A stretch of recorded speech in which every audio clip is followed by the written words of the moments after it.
Hey there, everyone. Happy Monday. It's June 17th, and welcome to the Final Bar. I'm your host, Dave Keller. I'm the Chief Market Strategist here at Stockcharts.com in a cold and rainy Redmond, Washington. Thanks for joining us every weekday after the close as we break down the market action using the best practices of technical analysis. Another risk-on day for equities with the S&P and the Nasdaq finishing firmly in the green. Most sectors having a decent day as well. With that in mind, let's get to our market recap and look at how things are playing out. You know, looking at the S&P 500 and the other major averages here in our market overview section, you can see the S&P finishing up 0.8%. That's 5473 around there at the close. The Nasdaq Composite a little bit stronger, up almost a full percent higher. Continuing to see technology consumer names really dominate the returns list and pushing this market higher. Mid caps and small caps all having a decent day as well. The VIX actually moving just slightly from Friday's close, to be honest with you. So the VIX remains very low, down at a 12 handle.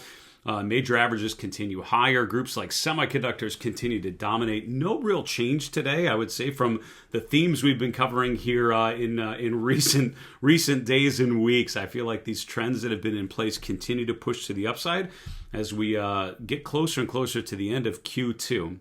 Interest rates overall pushing a little bit higher. The 10-year yield finished around 4.3%, around the same for the 5-year yield, and the long bond yield is just above 4.4%. Bond prices, of course, moved slightly lower. The TLT was down about a full percent. The dollar index down about 0.25% from Friday's close. Commodities a bit mixed, actually. Gold and silver moved lower. The GLD, which is a physical gold ETF, was down about 0.5%. Copper prices down about 0.75%. Crude oil prices actually pushed a little bit higher. The USO was up over 2%, but generally speaking, commodities kind of a mixed bag. Cryptocurrency is pretty noisy as always, but Bitcoin really didn't mount any significant gains over the weekend. It's currently, as we're recording this, around 66,500. That's down slightly from Sunday's closing tick. Ether price is down as well, down around 35.25, we'll call it for Ethereum, and most of the top 10 coins that we track all in the red today. Looking at the 11 S&P sectors using the sector summary, you can see the XLY was up 1.8%. That's your top performing sector. Technology, the XLK was number 2, 1.5%. Industrials up just over 1% to be third from the top. Only 3 of the 11 S&P sectors were down. Utilities down just over 1%. Real estate down 0.5%. Healthcare pretty much just slightly lower from yesterday's close. I did want to highlight the market trend model that I track. The main one is using the S&P 500, and that remains, as of Friday's close, bullish for short-term, medium-term, long-term. I did want to highlight, though, over the weekend, after Friday's close, the mid-cap and small-cap market trend models did turn negative on the short-term time frame. As of Monday, the small cap trend continuing to weaken. It's actually the medium-term trend model maybe turning lower. But as of Friday's close, it was just a short-term model on the mid-caps and small caps turning lower. And, that's not something you should be too concerned about if you're benchmarking to the S&P, because that primary trend remains positive.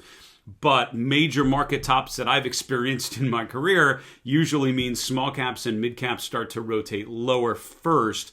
Large caps are usually the last ones to go higher because investors rotate to the relative stability and certainty of mega cap leadership. Now more than ever, we're seeing that happen. At some point, if and when those stop leading, that's when things can really start to get squirrely. But for now, nothing too much to be worried about. Looking at the mega cap growth names, you can see Tesla again. What a volatile name! Look at the little 2 month preview chart. Look at how Tesla's just been flat, kind of rotating between 170 and 190 now for about 6 weeks. That is the story of Tesla. It was up over 5% today, but that's really just bouncing off of short-term support. No real great trend to be had over the medium term or certainly the longer term. Recently with Tesla. Apple up about 2% as well. On the downside, NVIDIA actually registered a down day, down about 0.7% from yesterday's close. So it can happen. Stocks like NVIDIA can rotate lower, market down. Looking at the daily chart of the S&P 500, just strength tends to beget further strength. That is the reality of technical analysis. If you study equity markets long enough over not a short-term time frame, but kind of a medium-term or longer time frame, you tend to recognize the value of trend following, because what many studies have shown, and plenty of portfolios have tried to take advantage of using what's called the momentum factor, is the best approach over the medium-term to long-term timeframes is to stick with something that's working and continue to ride that trend as long as possible. The phrase "let your winners run," I think, is born out of that same premise, which is when something is working, trends often persist in the equity space, and so riding those as they continue higher is a pretty clearly defined and well-documented strategy. So in mid-June of 2024, as I'm looking at the S&P 500, again, literally take a step back from your monitor a step or two and just look at the larger trend.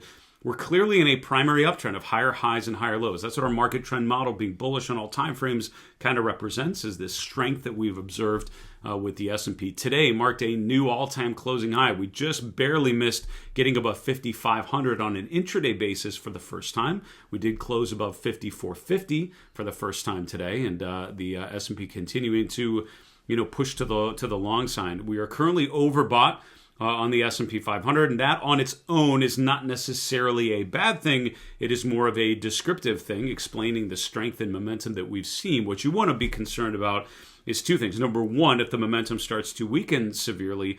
Number two, and especially if the market prices keep going up while the momentum deteriorates. That often is a key point at a market top, as prices go higher on weaker momentum. While we are observing that in some areas, creating what's called a bearish momentum divergence, we're not necessarily seeing out of the S&P, because the RSI is the highest it's been since the end of January. So overall, stronger prices, stronger momentum. The S&P, as driven by those mega cap names, clearly moving higher.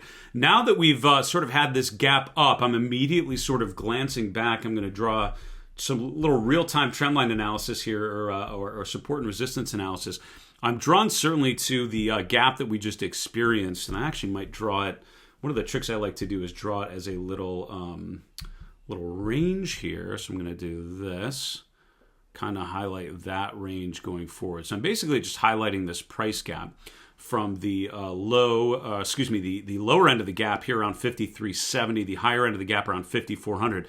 I think that's a really good place to be looking right now. And as long as we hold that gap, anytime, again, as market conditions evolve, always be looking for new support or resistance levels to emerge, to make themselves known. And I think over the last week, with that gap higher that we saw, that was on Wednesday of last week after the CPI number and the Fed meeting, and we saw that gap higher on Wednesday, Thursday, Friday, essentially the same range. Today, sort of pushing to a new swing high, and that just validates that gap as probably a key pivot point to pay attention to. So for now, I would say on the tactical time frame, S&P above 5,400 is a pretty good look. At S&P below there, that's when you can start thinking about further downside objectives, and we'll talk about 5,300, maybe 5,200, and some other levels to watch. But for now, we have a new floor to pay attention to, 5,400, and for now, we're holding there just fine.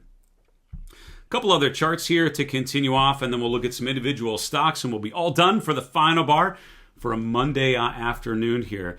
The S&P, of course, as it's moving higher, I mean, one of the biggest challenges, I think, as a, if you're bullish, is the weakened breadth support, right? The fact that breadth overall is not really participating to the upside. And we can talk about that a couple different ways. Just to jump charts here, these are the cumulative advanced decline lines for the major cap tiers. These are some of them not updated for today's close just yet. But overall, you can see as of Friday's close, just all of these advanced decline lines just clearly trending lower. All four of them finished last week below the 50-day moving average. And so you're seeing the market move higher, but as breadth is weakening, and that is not usually a good sign. That speaks to narrow leadership, which we've certainly made clear that we're observing. But overall, I have to assume that is not a positive read for the markets, right? A healthy bull market phase is an expansion in breadth. As more and more stocks are participating, more stocks are making new high. That tells you whatever you probably own, you're probably feeling okay about it. Not the conditions right now. I mean, if you own the wrong basket of stocks right now in the S&P 500, you're getting crushed this year on a relative basis, potentially even on an absolute basis, if you've not been paying attention to the charts enough. Also, another way to illustrate the fact that less than half of the S&P 500 members as of today's close are above their 50-day moving average. Most S&P stocks just over half, are below their 50-day moving average. So this is not a broad advance. This is not a healthy bull market advance by that definition. Again, at the end of the day, price keeps going up, 100% agreed. It's driven by those mega cap names like semiconductors, 100% agreed. Do I feel great about that being the current environment? I do not. I do not feel particularly comfortable with that as the general setup. I do want to just show quickly gold. Gold was down a little bit today, but I just want to highlight the fact that if you look at that's a weekly chart of gold.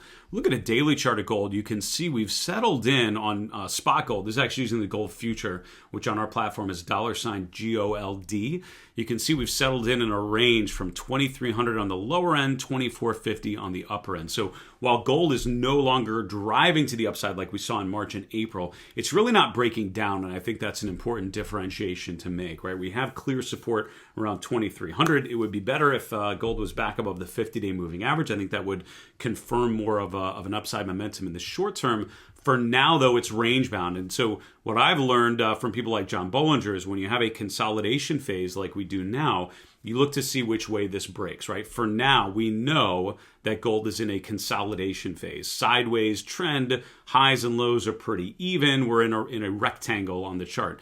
One of these two things is going to happen pretty soon. Either we break out above 2450, in which case the next momentum shift is most likely higher and you follow that trend to the upside, or we break below 2300, which I would say unlocks the door to further tests of previous support levels. And you should look left on the chart, start to identify some ideas of where we may go next. Fibonacci retracements can be a really interesting part of that as well. By the way, I'll be doing a webcast tomorrow on Tuesday, June 18th, 1 p.m. Eastern, where we'll talk all about Fibonacci retracements, best practices, how the numbers are derived, how they should be used, how it can create what I call a Fibonacci structure to just get a sense of risk and reward when a market is in a consolidation phase or trading between two extremes. If you've never used Fibonacci retracements and you're starting to be interested, or if you've tried to use them just looking for ways to upgrade your techniques, make sure you check that out. It's marketmisbehavior.com/Fibonacci to sign up for that free event coming up Tuesday the 18th at 1 p.m. Eastern.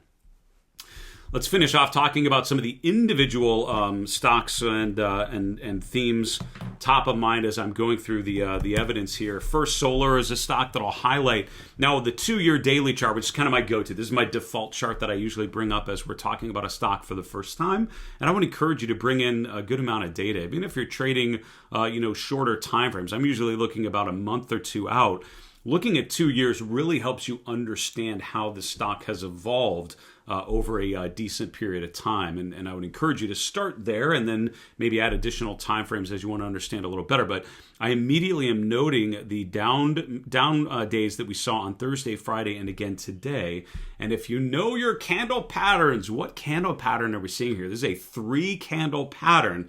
You don't see it super often, but when you do, you usually want to pay attention to it. This is actually called 3 black crows. That's where during an uptrend, you then have 3 big down days. And again, 3 big down candles in a row, 1, 2, 3. If you flip that over, you have a downtrend and then 3 big up days. That's called 3 white soldiers. This is called 3 black crows. It usually is a negative sign because after a period of accumulation, you're now having 3 straight distribution days where we're closing near the lower end of the range. That usually suggests further deterioration. The fact that we just closed below price support around 265 for First Solar tells me I should be a bit concerned about that stock, which is coming off of a pretty nice upswing earlier this month. Same could be said for Enphase. As of Friday, we had the 3 black crows pattern there, another down move today. This one's actually testing moving average support. So looking at the daily chart, you can see we really failed to get above 140 on Enphase. We're now pulling back to moving averages. So the candle pattern would say short-term weakness. The fact that we stalled out at resistance, RSI stalled out at 60, tells me that more likely than not, this is heading into a period of deterioration. We'll see if it can hold support. And if we close below those moving averages, then that's where I think a chart like that can get really ugly very, very quickly. With the chart of Tesla, we've sort of settled into a bit of a range here as well. It was one of the biggest gainers in the S&P, up over 5%, certainly helping the consumer discretionary be one of the top performing sectors today. However, it still really isn't in a primary uptrend at this point. Similar to gold, right? Tesla's sort of range bound here. You can draw a rectangle around the price action over the last 6 weeks. We've bounced off support around 170. We've bounced down from resistance in the 190 to 200 range. For me, given the deterioration that we've seen, given the fact that we've stalled out here, I would want to see us emerge from this range and follow through above the 200-day moving average. I think if you see that, I think that clears the way to maybe retest some of those 2023 highs. But first things first, we got to get out of this range-bound pattern, this consolidation phase. Getting above 200, getting above the 200-day, that would, I think, confirm a new accumulation phase. Also watch the RSI to see if it can push above 60, which would probably indicate a little more buying momentum besides that, behind that upward move. Semiconductors continue to be strong. The SMH, just one of the strongest ETFs out there. This is Broadcom, which reported earnings last week. You can see the gap higher on Thursday, Friday closing even higher above 1,700. Today, we gap open above 1,800 and close even further, up another 5+% today. So this is what you call a gap and run pattern. Look at the gap and run, that is. You see this consolidation in March, April, May. We finally break out earlier in June, but earnings really provided the upside catalyst. Further upside to be had there. And it's not the only semiconductor making new highs. You see Micron and others just having continued strength. So that's why the SMH looks so strong. That's why it's in a clear uptrend. That's why it's outperforming so much. And there's so much market cap represented in the semiconductor space within the technology sector. And that is why the Nasdaq and the S&P and other broad benchmarks dominated by these mega cap growth names look so strong. We'll finish off today looking at this chart. And this is the kind of chart that I think is important to bring up just to ask yourself, what would I do in this scenario? And I don't own a position in Bio-Rad, BIO at the moment, and I don't believe I ever have now that I think about it. But what would this chart tell you, right? What would you need to see? What strikes you? For me, I'm immediately drawn to the bounce off of support. On the weekly chart, you can see this is a pretty clear double bottom pattern. Double bottom pattern is anytime you just set an initial support, then we come back and retest it very, very clearly. I think that's a pretty nice bounce off of potential support. The question there is, do you see accumulation off of those lows? We did have an initial thrust off of the low, but you can see the RSI stalled out just below 60. So by my read, that still is in a period of weakness. Now we've developed a secondary support level around 280, which means we now have a new support level to focus on around 280. We have gapped above the 50-day moving average today. But as Paul Tudor Jones famously said, nothing good happens below the 200-day moving average. Look back here in March, look back here in February, look back here in July, and you can see the last 3 attempts, maybe 4 or 5 attempts we made to get above the 200-day, they didn't stick. So I think this sort of chart that has been below a downward sloping set of moving averages for so long, I think the proof is in the price. And if we can get above 300, taking us above the May swing high, that would be new highs and new lows. Get above the 200-day moving average, which means clear 318, get to 320 plus. I think that opens the door to retest the previous swing highs around 360. But those are all the things I would need to see to really validate this as a potential upside opportunity. Until then, I'm happy being patient and waiting on a chart like this to prove itself. I don't think it has done so just yet, even with today's gap higher. Folks, that's the final bar from Monday, June 17th. Thanks so much, everyone, for your thoughtful comments and your feedback. Keep them coming. We appreciate your interest in making the show better. We are certainly interested in doing it, doing so as well. We'll have an interesting week this week with the Juneteenth holiday, so no show on Wednesday, but expect something coming from us the remainder of the week.